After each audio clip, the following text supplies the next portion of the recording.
Want to know how the pros are able to cover so much ground in so little time when dribbling?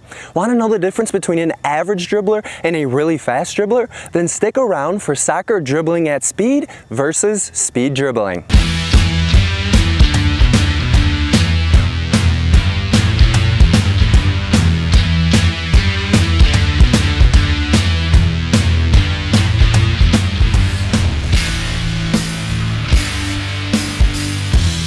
Hello, if we're meeting for the first time, I'm Dylan Joseph, soccer trainer and Understand Soccer book series author at understandsoccer.com, and I've been training tens of thousands of soccer players for well over a decade. The Understand Soccer channel commitment is to post one video weekly demonstrating the skills that a soccer player will need and exactly which situations to use those skills, how to practice those skills, all in an effort to build your soccer confidence. Make sure to hit that like button, subscribe, and hit that bell notification icon to join the soccer squad and to ensure you don't miss any future videos on building your soccer confidence. And stick around for the end of this video for the pro tip and the answer on whether you should be speed dribbling or dribbling at speed.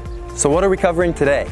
Well, we're covering soccer dribbling at speed versus speed dribbling. By definition, what is speed dribbling? Well, dribbling for many players consists of taking a touch of the ball every step. Ideally, you will have a very long stride with each step. However, a touch every step does not often lead to dribbling with speed, and it is not efficient in many situations. So again, this form that you're seeing is speed dribbling, and that's taking a big dribble, a big touch with every single step. By definition, what is dribbling at speed? Well, dribbling at speed involves taking a touch only when necessary, but relying heavily on bigger touches and your speed to travel faster in less time. Understanding this is so critical because you are faster without the ball than you are with the ball.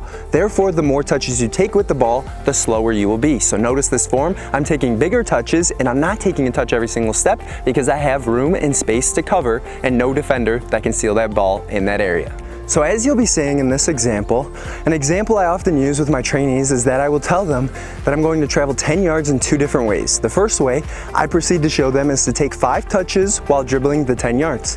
The trainees are then able to observe the time it takes for this option. Next, I travel the 10 yards with 1 touch. They see that it is 2 to 3 times quicker because less touches take less time. Take Gareth Bale, who has played for Tottenham, Real Madrid, and the Welsh national team, or even Cristiano Ronaldo. They both understand that their strengths are their speed, so they are unafraid to push the ball far out in front of themselves, which allows their legs to really run, and that's dribbling at speed. Alright, so as you saw from the demonstration, more touches take more time. So as a dribbler, what does dribbling at speed mean for you? Well, that means you've got to use good judgment. You've got to see what game situation that you're in and determine whether you should be dribbling with bigger touches or smaller touches. Now, consider, are you a center forward, center midfielder, center back? Then it's more likely that you have a lot more players around you, a lot more people on the other team around you, and you're less likely to take bigger touches in a game. So you want to be more of the speed dribbling where you're taking a touch every single step. But if you're an outside back, a wing back, a winger, or an outside midfielder, then it's more likely that you want to take those bigger touches in order to cover more space in less time. So it's all about using that quality judgment and determining what you should be using for your touch. As previously mentioned, dribbling with speed is pushing the ball many steps forward before taking another touch, whereas speed dribbling is taking a touch every single step. But every step is a full running stride to ensure you are traveling as fast as possible with the ball.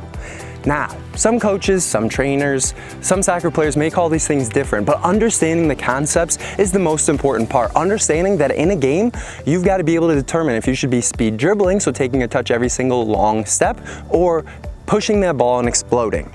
Now, an example of a professional that does speed dribbling exceptionally well is Lionel Messi. Messi is outstanding at being able to run basically as fast as he can while speed dribbling as he can without even having the ball.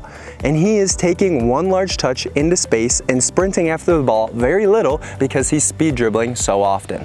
So let me know in the comments below who your favorite player is of those 3 I just mentioned: Lionel Messi, Cristiano Ronaldo, or Gareth Bale. I bet you can't guess mine. So what do we want to avoid when speed dribbling or dribbling at speed? Dribbling with the outside of our foot or the inside of our foot. We want to have our toe down and in, pushing with our laces.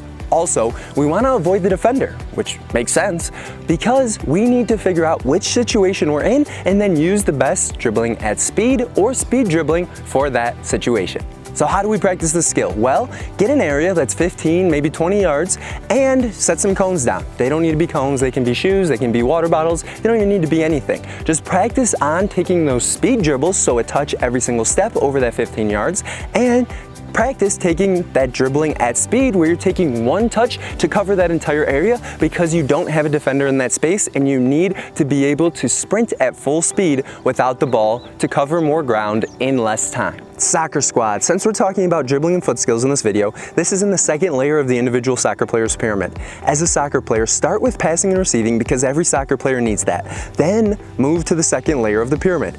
You will have a selection to make here. My recommendation is that if you're a defender, then go to the defending section first. If you're a midfielder, then grab that dribbling and foot skills book first. However, if you're forward, then grab the shooting and finishing book first. Sure, you can go to a different area. You can be a midfielder that grabs shooting and finishing. You can be a forward that grabs dribbling and foot skills, but those are my best recommendations if you haven't read any of the books yet in the series. And I really care about you and want to provide you as much value as possible. I want you to be able to know exactly when to dribble at speed or when to speed dribble to boost your confidence and help your team win. If you want to learn more about how to attain the best dribbling abilities and foot skills in your league, then grab the third book in the Understand Soccer series, Soccer Dribbling and Foot Skills Today, on Amazon.com using the link in the description below. This book is available in paperback, audiobook, and ebook. And if you use the link in the description below for the audiobook to sign up with Audible, you can listen to this book for free by creating an account. So that pro tip that I mentioned in the beginning, and I asked which one's better, speed dribbling or dribbling at speed? And it's not that one is better than the other, it's one is better than the other depending on the game situation. Again, it's so important that you as a soccer player can use good judgment. If you've got tons of space, taking 5, 6, 7, 8 touches to cover it is going to take too long. But if you've got a bunch of players around you, then you want to speed dribble where you're taking a big touch, but that big touch is with every single step. So you have constant control over the ball and there's very little chance that someone can just swoop in and steal that ball from you. So in the comments below, can you let me know if you have any feedback on how I can make these videos better, or if you have a topic that you'd like me to cover in the future? And if you could, hit that like button, subscribe, and hit that bell notification icon to join the soccer squad and to ensure you don't miss any future videos on building your soccer confidence. Also, you don't want to miss the next video on soccer moves to avoid. And I can assure you, one of these moves is definitely going to surprise you. So if you haven't watched the video on how to dribble with your toe down and in, how to dribble correctly, then I recommend clicking here. And if you haven't yet commented who your favorite player is of the three I mentioned, Lionel Messi, Cristiano Ronaldo, and Gareth Bale, then comment below and try to guess mine. Also, if you could, follow me on Instagram at Understand Soccer if you love fun soccer facts as well as soccer memes.